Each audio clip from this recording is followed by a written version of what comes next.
Hi, everyone. Welcome to the Refugee Welcome Collective Lunch and Learn series. In these sessions, we aim to bring interesting and timely information to you, sponsors of refugees. Whether you're a volunteer, community sponsor, resettlement staff, a local advocate, or just someone who's interested in learning more, we hope that you enjoy today's session, Fun and Play, the importance of fun and incorporating lessons from play therapy into the work of welcoming newcomers.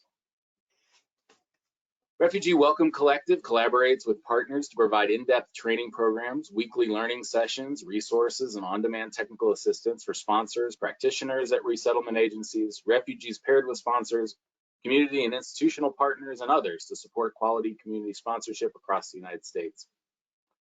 Go on to the next slide, please. As a reminder for everyone joining the call today, there's a control panel in your upper right-hand corner that will allow you to submit questions through the questions box. Please use the questions box, not the chat. There will be ample time at the end of the webinar for Q&A. Everyone on today's webinar is automatically muted. However, if you have any tech issues, please raise your hand through the control panel or submit a question in the questions box so we can assist you. Additionally, the presentation, any resources, and a recording will be sent to everyone following today's webinar. This brings us to our presenters for today. Go ahead to the next slide. Leslie Cashin, LMFT, and Ardith Curtis, MFT Associate, and they will be presenting to you today. I will go ahead and turn it over to them. Thank you all so much for being here. Thank you so much, Derek, and thank you, CWS, for letting us come and do this presentation today. Play is something that we're both pretty passionate about. We're both therapists that specialize in some play therapy with our adult clients and our children clients and our families. And we're glad to be able to share our passion for play with you guys today about how it might impact your work and what play is. Yes. Me too. And play is pretty special, so I'm excited to start. Next slide, please. And we can go on to the next one. And even though you can see this lovely depiction of play here. Okay, so as you can see on our slide here, we've defined what play is. Exactly, right? I mean, this is something that we could think that we all would know. And we kind of see, when we see play, we kind of recognize it as play. But defining it is actually pretty difficult because it's a moving target. In the article, Importance of Play, it states it's a process, not a thing. It says it begins in anticipation and hopefully ends in poise. In between, you find surprise, pleasure, understanding, as well as skill and empathy, strength of mind, body, and spirit. You can see that's broken down with discovery. You know, we have surprise, pleasure, and understanding, a builder of empathy, and a fuel for mind, body, and spirit. Stuart Brown, who, Stuart Brown, who's one of the big play researchers that we studied, and we have several books that we have added in a reference on this presentation, called play a state of being. It's purposeless, fun, and pleasurable. For the most part, the focus is on the actual experience, not on accomplishing a goal. Play is done for its own sake, for internal reward, not external reward. In play, attention is focused on the activity more than the outcome, and players do not necessarily look for the easiest routes to achieving an outcome. Competition and play can coexist if respect for the effort of the other competitors is maintained and playing the game itself is deeply enjoyed as well as winning or losing. We've all played with a sore winner or a sore loser. So that can really change your idea of play if you're playing with somebody who doesn't respect that. Also, the activity is needless for some people. Like knitting for some people is pure pleasure. For somebody like me, it might be torture because I don't know how to knit. And it would not feel playful in the beginning, likely. All right, next slide.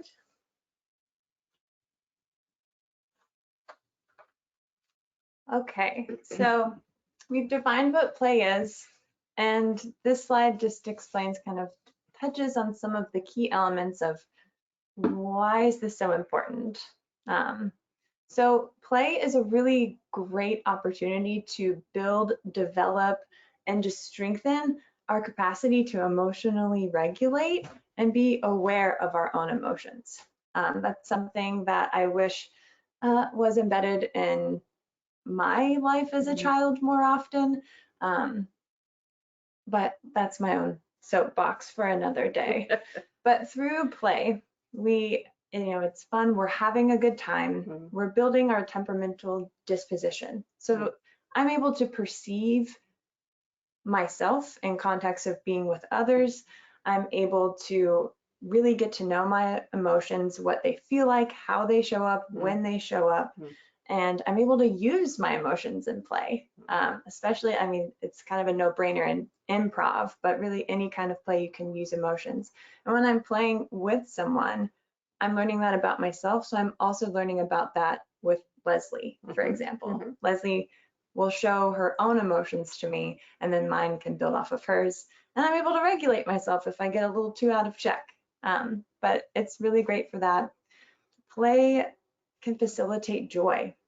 We're at ease, we're relaxed, we're doing something mindless sometimes, and we just have the opportunity to feel happiness and connect, and that brings joy. So, of course, if it's joyful, it can also be great for stress relief. So play can trigger the release of endorphins. These are the body's natural feel-good chemicals. So these endorphins that are released just promote an overall sense of feeling good and like well-being, and it can even relieve pain temporarily. So play also can help with our brain function and our brain health.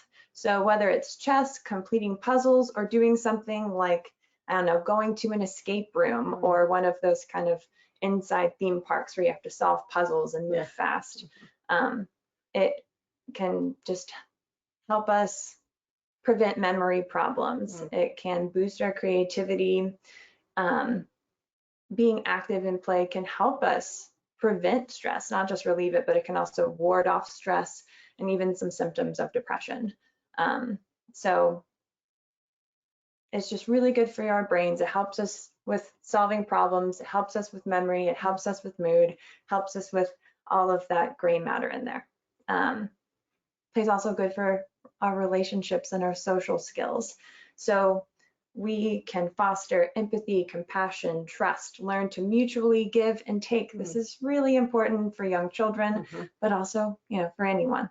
And it also helps with cooperation. So earlier I said play can help us learn the mutually give and take, but it also helps us with rules and boundaries and being able to make a mistake, but since we're having fun, we can recover from it quickly and kind of learn, oof, that didn't feel good, and I'm going to get back in the game and keep going. So it helps us cooperate. It's really great for healing as well. So I talked about brain health. So it can positively just shape our experience, even when we've experienced a lot of negativity, or maybe we're just someone that has anxiety or we struggle with negative thoughts. Play can give us these positive, joyful experiences that can not only redirect, but just help us make new neural pathways. So we're able to learn to frame things in a different way. And we'll get more into healing later too. And of course, it's good for creativity and growth. So play is a catalyst. It's a process. It's not focused on a certain goal. It opens space for imagination and for trying something again and again and again. So if this sounds like resilience building, it's because it is. Yeah. All right, we're ready for the next slide.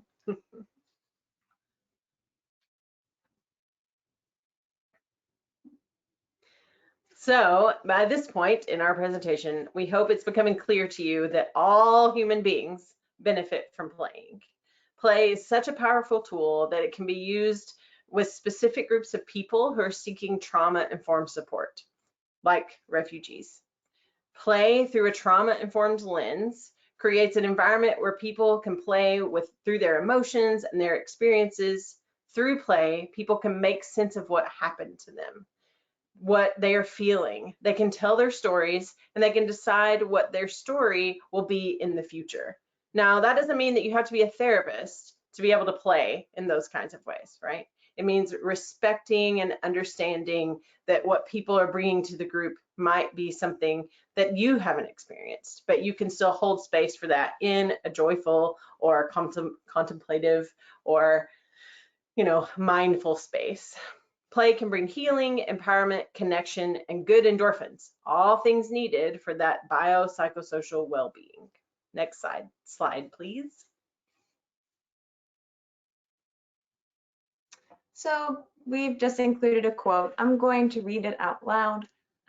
It comes from this book by Stuart Brown. You all can check it out if you'd like. It's called Play, How It Shapes the Brain, Opens the Imagination, and Invigorates the Soul. So Dr. Stuart Brown, who's the founder of the National Institute for Play, wrote in his book that play, like in an unpredictable, changing world, what we learn from playing can be transferred into other novel contexts. We seek out a variety of new contingencies through play, allowing us to thrive anywhere in the world. The first steam engine was a toy, so were the first airplanes. We really liked this quote because we think it really speaks to the work that you all do, and also just really shines a light on how important play is. All of the things, even this computer, how we're using it, came from someone who was imaginative and creative and who had the skills to be able to play around with things and try and fail and fail. And that's what we do when we work with our clients. And like Leslie said, it doesn't have to just be with therapists. We can do this for ourselves and our friends and loved ones. Just wanted to give you some quick examples of for ideas or just groups that you can incorporate play in. So people who are experiencing general or specific traumas, like the loss of a loved one or the loss of a home country, or for people who are victims of natural disaster, you can incorporate play in those specific groups. People who are experiencing any kind of discrimination or oppression, people who have terminal illnesses, who are not able-bodied, parents of children who are depressed, groups of school children who are having difficulties with transitions. There's so many different kinds of groups that can be made, and you can offer them healing and connection through play. So we'll dive deeper into how play can help diverse populations. But before that, we wanted to take a moment to discuss the cultural obstacle that we all tend to face, which is a lack of playing in our society. So that brings us to our next slide.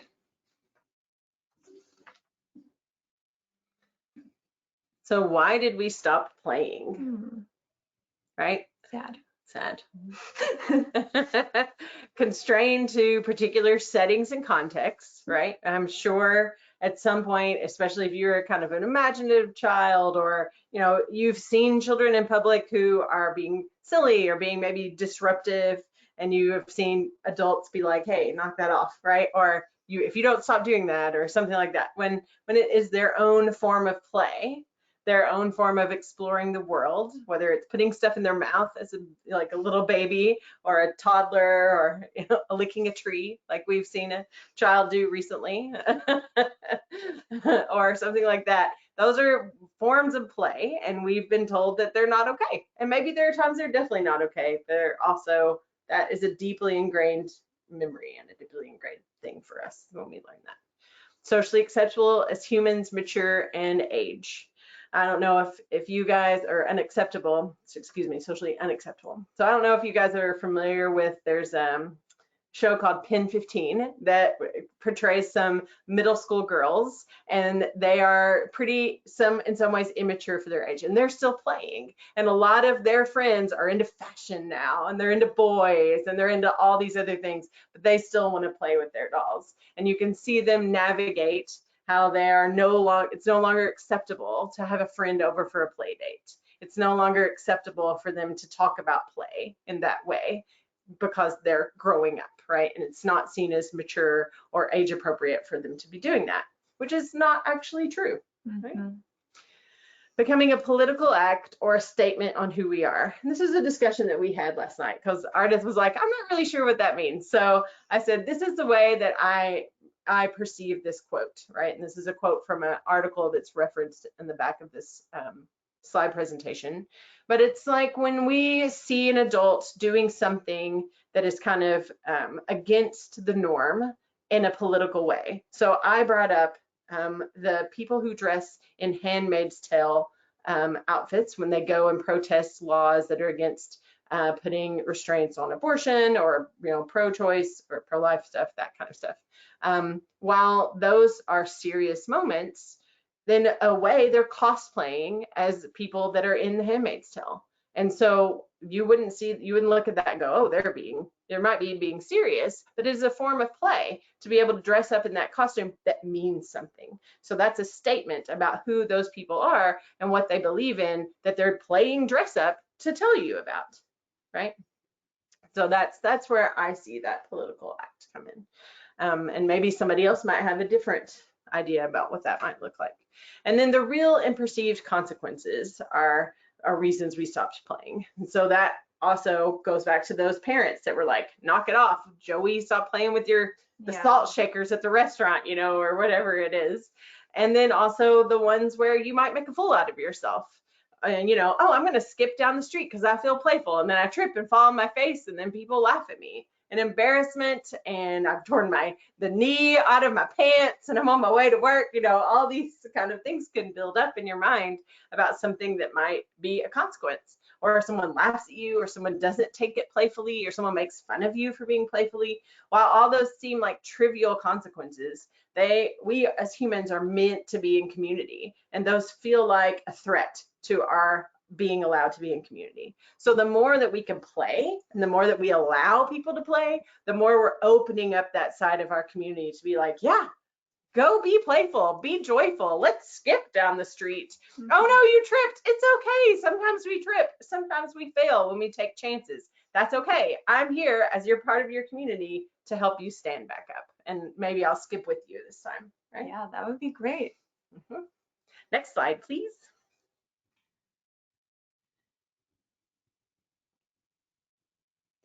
Okay, so there were some technical difficulties with being able to show video. But at the end of this presentation, Derek said that you all will get an email. There's a link of a video, and I really encourage you all to watch it. I'm just going to explain it. So we're talking about, okay, why we stopped. We said how important play is, and then, well, why on earth did we ever stop playing like so much? So now we're going to talk about how we can add more play into our daily life.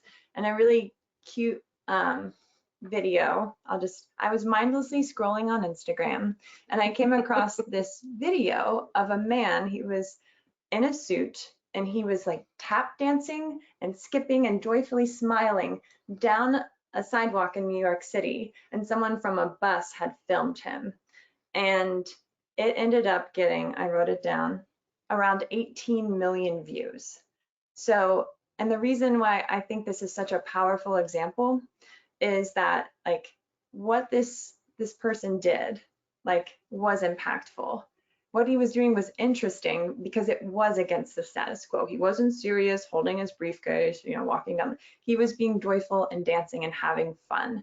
And that ignited a spark. I know it did for me personally. I thought, wow, I wish more people would do this. Or, wow, this kind of gives me some ideas on how I can be more playful. And actually, it just clicked. I started listening to music on my way to work more and dancing and having my windows down. Whereas before, it was a pretty solemn ride sometimes. So like this had a big impact on me.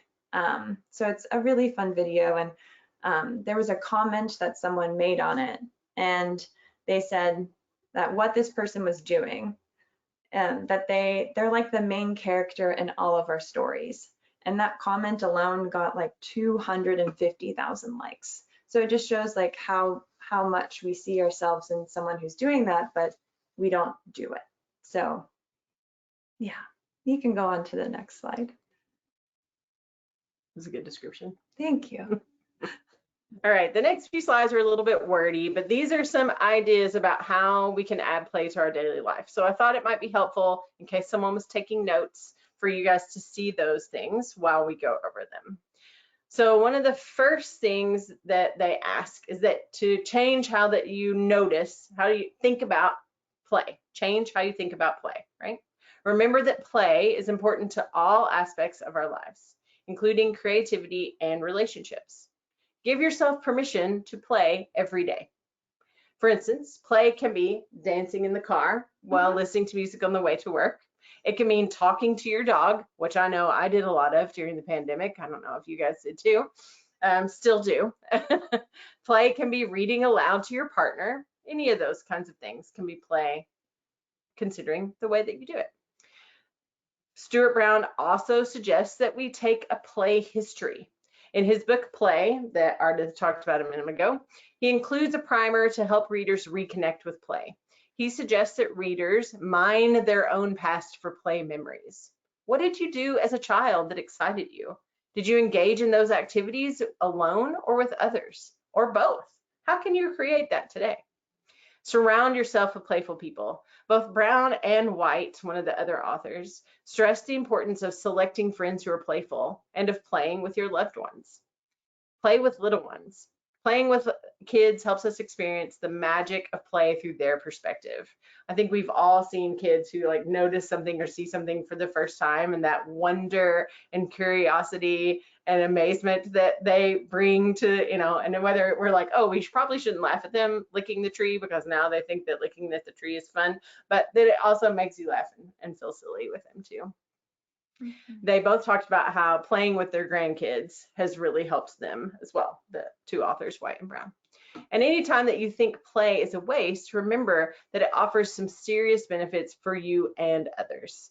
And Brown says in his book, play is the purest expression of love. Okay, go ahead and go to the next slide, please.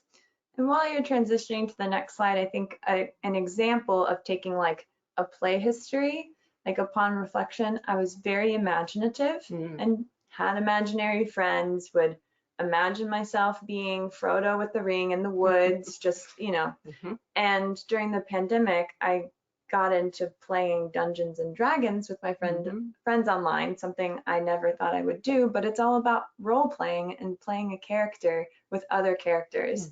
And now it's something I do 2 times a month, and I really look forward to it with a group of people. That's awesome. So that's an example of how doing that history can be really helpful. Yeah, you tuned back into those parts of you. Yeah. That's great.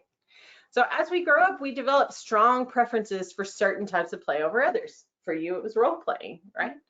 Another person's fun is another person's boredom. Maybe I try Dungeons and Dragons and I think it's really boring and I'm not interested in that at all. That's okay. Over the years, Dr. Stuart Brown has found that most people have one of 8 dominant modes of play. He calls them play personalities. You can check out your play personality on the National Institute of Play's website, which we have included in the references of this. And Derek can also send in his email if you would like to do so.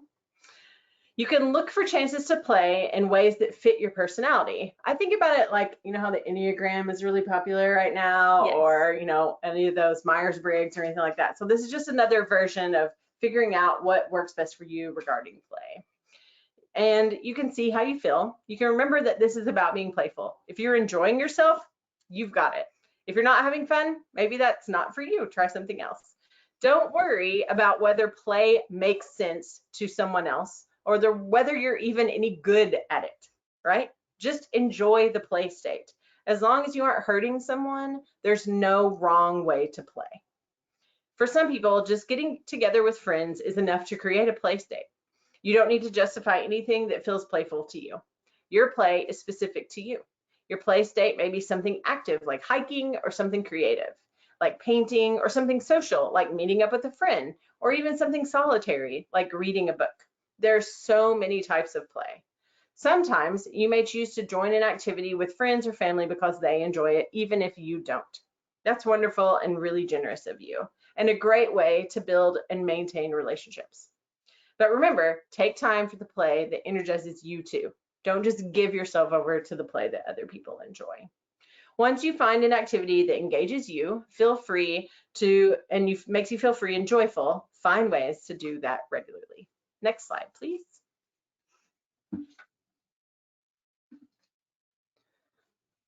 In the article Play and Cultural Diversity, Michael Rettig writes, one of the most common elements of childhood across all cultures is play.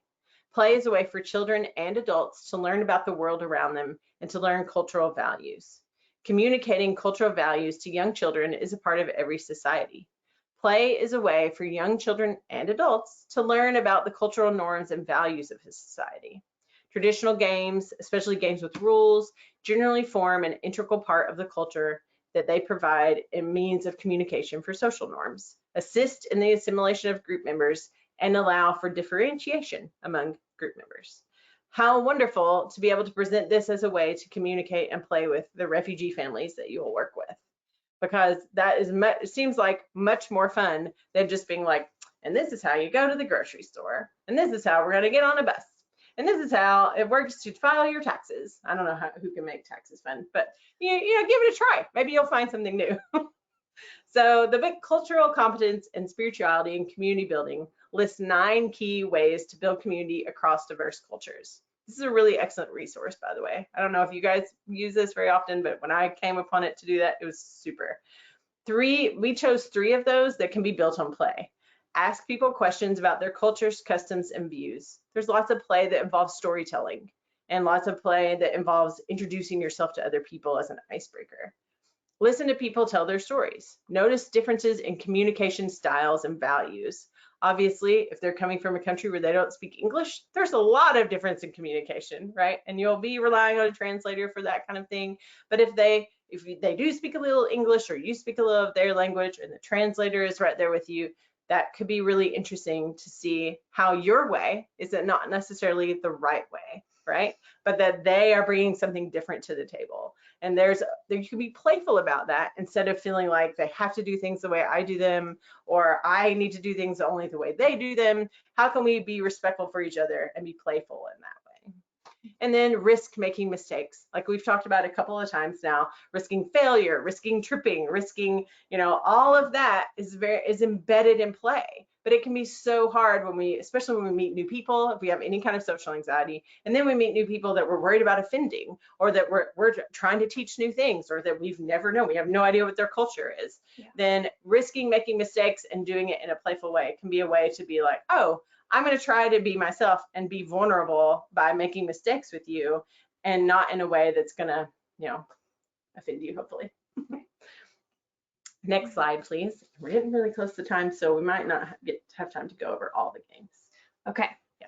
So because we're getting close on time, like the rest of the presentation is giving some examples of games and activities and things you can do. Really great.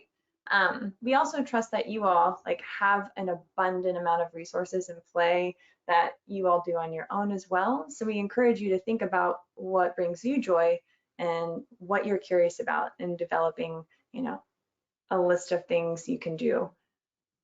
Here are just some examples. One of the things that is a great way to really provide a safe space. This is really for a young child, thinking about 8 and under, but it can be a little bit older, is something that's called special playtime. Special playtime is one adult, one child, kind of imagining like spreading out a blanket or just having a special room, something that can mark the boundary that means like this is special. Once a week for maybe 20 to 30 minutes. You can encourage the parents or guardians that you work with to do this with their little ones. You can also do it with the little ones as well. It needs to be noted that it's really important that the little one does special playtime with a trusted adult. So if there's absolutely no relationship there, don't jump into special playtime, because it's going to be difficult for that child to let their guard down. So once you have this special relationship, trusted relationship, it is all about letting the child lead. So you fill the space with really simple toys, like toy food, toy dolls, blocks, stuffed animals, landscape, dollhouse stuff, maybe some art, like just markers and drawing. And you just tell it like, this is your time for the next 30 minutes. You get to do whatever you want. And if you do something that isn't safe, I'll let you know. And the adult's role is to just take a very curious, permissive stance and just narrate what they see the child doing. You know, you're picking up the blocks and you're stacking that one on top of that one. So this is helping the child build insight. It's helping them attune to themselves. And it's also communicating that they are seen by you, which is imperative.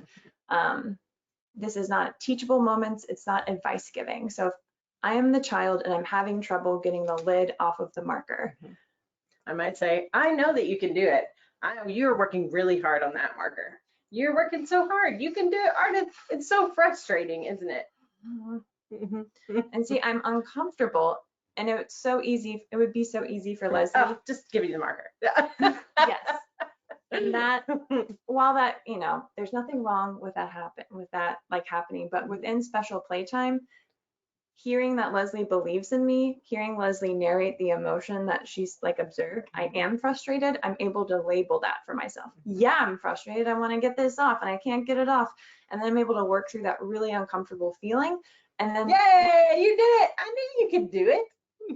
like just playing that, I had this rush of internal reward in me. I didn't get it. I mean, she narrated it, but that came from me. So it helps me build resilience and understanding and all that good stuff we talked about. There's a video at the bottom of this slide that like shows a parent doing this with her child, and it's from the Association of Play Therapy. You don't have to be a therapist to do this, but you do need to watch the video and kind of so you do it the way that's most helpful. Okay, next slide. Good job. All right. This is just an example of like when you make your list of games and activities you can do. Think about what's best with children, what's best with families, etc. Think about body movement, think about creativity, think about things that can create this culture of excitement and laughter to get those good endorphins going, and things that, you know, like blob tag, which is pretty much any variation of tag, but if I tagged Leslie, we would now hold hands and we would have to use our outside hands to tag the next person. So it's teaching us like cooperation, strategy, things like that, but it's also teaching rules. Smog's rules, pretty much the same thing. If I'm Smog the dragon, I've got my special treasure. It's right at my feet. It's Leslie's job. You know, there's a circle around me. It's Leslie and the other kids' job to try and steal my treasure, but if I touch them, they freeze.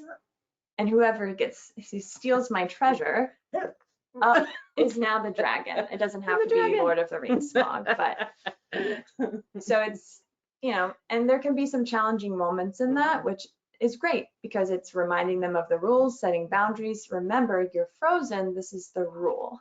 It's really disappointing to not, you know, be able to try. I know you really want to move right now.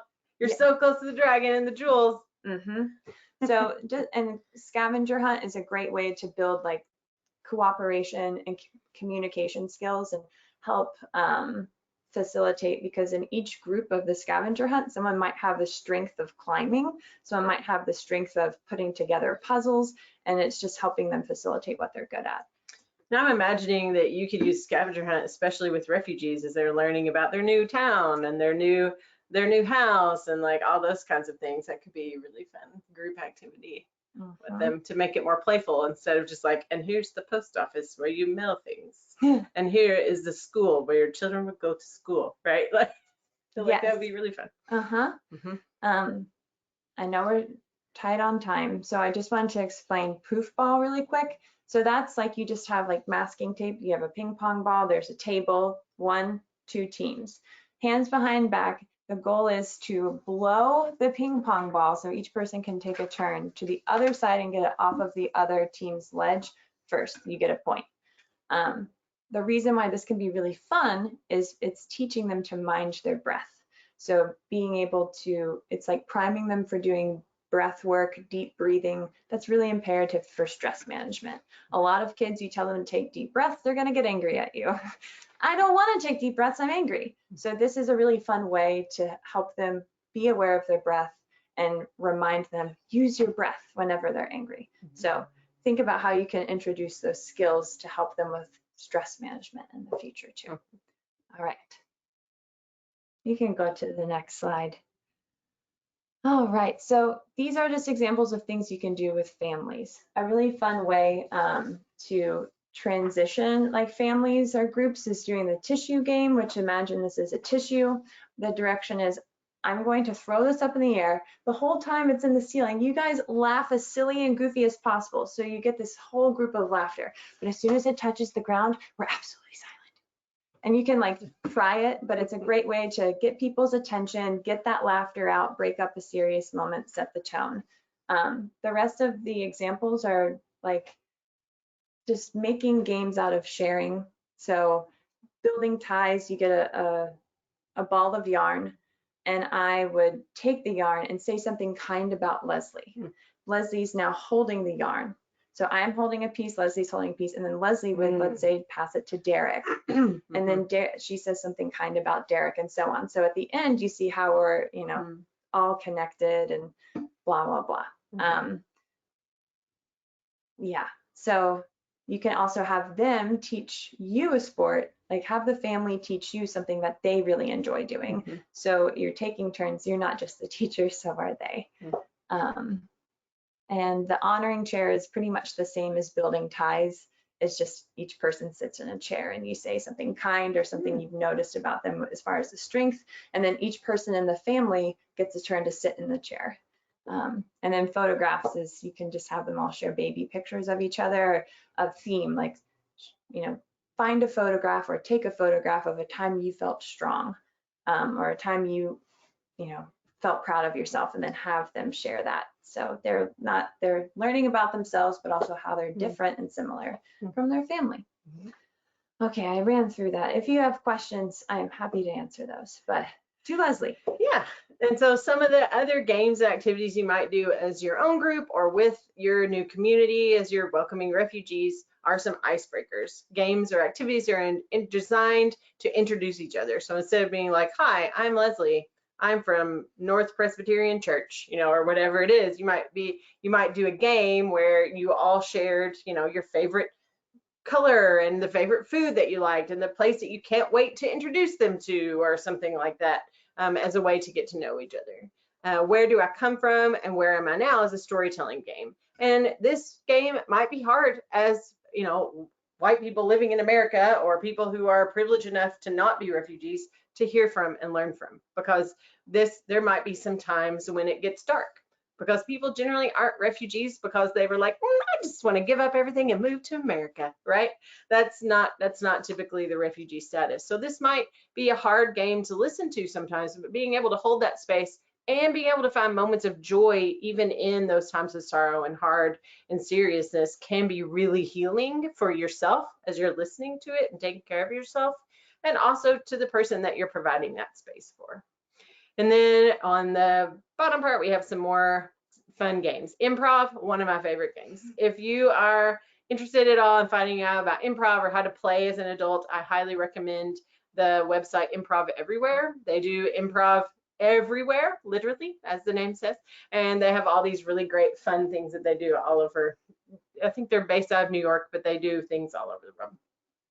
And then there's also paper bag skits, which is you get a paper bag full of items and you get to make a skit out of it. So it's all about drama and acting and being silly and all those kinds of fun things. Charades. I feel like sometimes we play charades when we're dealing with people that don't speak the same language as you anyway. There's a little bit of that kind of a guessing game. So that might be a fun game to actually teach and to be able to play with them where they are guessing what you're trying to say and vice versa. And then sports. They may or may not have some of the same sports that we have in America. So I don't suggest trying to, like, you know, start your own football team or something like that. But if you want to teach them about throwing football or throwing baseballs, or let them teach you about their sports or play soccer or football, whichever version they particularly play or not, that might be a fun thing to do. And then there's create a creature, which is kind of like building a model doll out of a bunch of different people. Like Ardith and I might make the head and you guys over there might make the body, and so you come together with some kind of silly looking creature. Lots of laughs. And then a talent show or a hobby showcase will be a way for them to show you more about themselves and for you to teach them more about your personal life. Next slide, please. And lastly, I suggested music because a lot of cultures, music is really important, right? It's important to a lot of us in America, and we don't always think about it as play. It's literally playing an instrument or playing music, right? Every culture throughout history has created music, and that musical heritage becomes an inseparable part of who we are. There's so many elements of human cultures, and it might be a meaningful glimpse into their way of life. Makes us cry, laugh, be angry, nostalgic. I recommend finding music that you can play or being willing to be vulnerable and be like, well, I've kind of played the drums in high school. Let me play the drums with us today, or whatever it might be, and inviting them to play along with you. I mean, during COVID lockdowns, we saw lots of people playing music together over Zoom or FaceTime or just getting out in the outside to play together and connect. And now we're to the questions part. So I know we gave you guys a lot of information about play, and this has been a long presentation, but hopefully you guys learned something, and we're happy to answer any questions that you might have. Thank you all so much. It's a really wonderful presentation. Thank you for being here. Yeah, we're gonna move on to answering questions submitted during today's presentation. As a reminder, you still can submit questions through the questions pane. If you're an attendee. And so I don't see any right now, which is okay. Not always do we have a lot of questions, but as we're waiting, if you would like to submit a question, please do so. I have a couple of comments or questions as we wait to see if anyone would like to include anything. One, your comment about charades. When there's a language barrier is absolutely right on with my experience. That there's a lot of that, and being open and willing to be to be silly, to make mistakes, to not really know what's happening, but to do it in a friendly and like graceful way with yourself and with someone else. I had a similar experience where I took a client, a refugee client, to the grocery store. And it was, she was trying to express to me, she kept going like this. She was like holding, and I was like, I don't know what you want. And so I took her like to the bowls and the spoons, and I was trying to and she's like, no, you're not getting it. And I was like, I don't understand what it was. And then finally, like we went past, and it was plantain meal, so she could make fufu. She was trying to describe the thing, and we were just laughing with each other, like hysterically laughing. We could not stop laughing after we finally found it, because I was just like, I knew that she must have been just talking about a bowl or a spoon, and that this wasn't what she was trying to say to me. Anyway, those are great moments, and lots of possibilities there for sure with community members. You talked about the sort of scavenger hunt. I thought that's a great idea. I never thought about that. There's so much with teaching someone, what their neighborhood is like, and where the bus stop is, and where the school is, where the garden hose is connected to the house, or where the laundry mat is, all of those things, to do it in like a fun and like adventure kind of way could be such a wonderful way to do that. You can take artists like Dungeons and Dragons theme and do like, some sort of epic hero's journey to the laundromat, or whatever. Exactly. And incorporating, like, just like you said, ideas of adventure and just funny, like, storytelling, and just being willing to be creative and silly, I think is a pretty universal thing. Has been my experience with people, even when we don't share the same language. A smile, a sort of laughter, being silly, and being willing to be vulnerable in like making mistakes and looking kind of silly and making mistakes, because this other person, this refugee family that you might be working with, are going to be stumbling with a lot of things. It's really difficult sometimes to learn how to do things that oftentimes we just take for granted. And for you to, as a welcomer, to show that same vulnerability and willingness to make mistakes. I like the idea of asking them for them to teach you how to play a game that they know or a sport that they know, and you messing up, because you probably will, you know, is a really, or even try to pronounce a word in their language. Yeah. That being willing to make those mistakes in front of them and be a little silly sometimes is such a wonderful opportunity for connection. In regards to sports too, and again, I'm not seeing any questions, that's totally fine. In terms of sports, there were a couple of ones. Many of our clients, football, or what we call soccer, it can be a very important part of play for children and stuff. So I encourage to incorporate that, find ways to incorporate that, and having just open time as well, where like even if it is with a football or a soccer, that we don't necessarily have to play the game, we can just play around and be silly and do it in different ways, use that ball in different ways. Yeah, and asking them about their culture. I know I had a Congolese friend and colleague talk about how important it was for him to create as a kid little cars, like toy cars. It was like real competition about like creating these toy cars with like a I guess it was like a metal or a wooden stick, and they would sort of race them and do that together. He was like, it was a really important part of growing up. I do see a question here, so I'll go ahead and do that, and then we'll do. Is it possible to get, this person's asking, is it possible to get everyone's emails for future questions they want to follow up with you? Is that okay to share that, your emails? Yeah, that's great. If you want your work emails or personal emails, just let me know and I'll include those, whichever ones you feel comfortable with including. I can include in that email. Mm-hmm. Excellent. Well, yeah, I'm gonna go ahead and there, as we're out of time, I just wanted to thank our presenters today and thank everyone for attending today's RWC Lunch and Learn. Good, yeah, Grace put up those references. That'll be part of the presentation that we'll send out to you. If you all have any other questions, please always feel free to contact us at info@refugeewelcome.org. Once you leave today's webinar, you'll receive a follow-up email with a link to view the recording of today's webinar, as well as descriptions for upcoming RWC Lunch and Learns. On behalf of Refugee Welcome Collective, thank you for joining us and have a great rest of your day. Bye. Bye. Thank you for having us. Thank you. Thank you all so much.